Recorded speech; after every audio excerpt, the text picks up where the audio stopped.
We've just come off a wonderful weekend where we've brought our Greek national church planners together for a retreat to encourage and strengthen their hearts in the work that they're doing, mainly among the Greek nationals and some of our gypsy communities in Greece. But there's a whole new chapter of church work that's beginning to develop. And our most recent one is among the Syrian refugee community.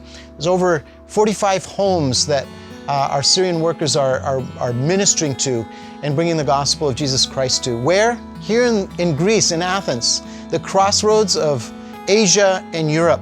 The only place in the world where east is east and west can be referred to as the west. And we're here in Athens where over 90% of all of Europe's refugees flow through. They're from every context of Asia and Africa. And we just realized that bringing the gospel to this land is much more than the geographic locale of Greece. It's also to these people groups that are flowing through our country. Over 20 years ago, we had the joy of ministering to our very first refugee. His name was Sargon. And I cannot tell you the joy of having him back this summer. He's today a manager at a Costco's in California. And not only did he come by himself, but he brought some church friends with him to minister among refugees that we're working with at a camp this past summer. This year he plans to bring his sons to work with him. And I guess I want to encourage you, if you're doing good to anyone who has need around you, never undermine the significance of giving a measure of help and love to people in need around you. You never know how it'll come back to you. And we just want to share just a few minutes of some of Sargon's testimony as he was with us this last summer. Hi, my name is Sargon, and 25 years ago this month, I was a refugee in this place. I know Webster has its own definition of refugee, but let me tell you, as a former refugee, what I define a refugee person as.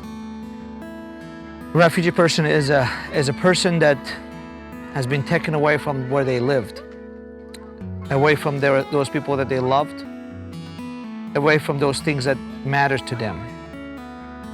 They end up in a place that they're not invited, they're not welcomed, and they're not wanted. Their experiences are very similar, some more dramatic than the others, but inside, every refugee's heart has been crushed, has been stepped on. Every refugee likes to be seen, loved, and respected.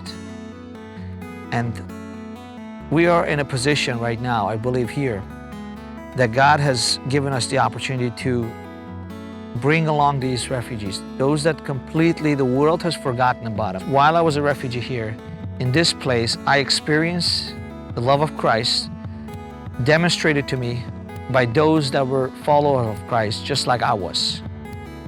And that demonstration made a huge impact in my life, where it made me to come back 25 years later. 25 years is a long time, but I came back here being able to be a part of the ministry that one day set the trajectory of my life, hoping that I can now return the favor that I had received by showing that same love, hopefully as good as I had received it, to the people that now are in the place I was 25 years ago.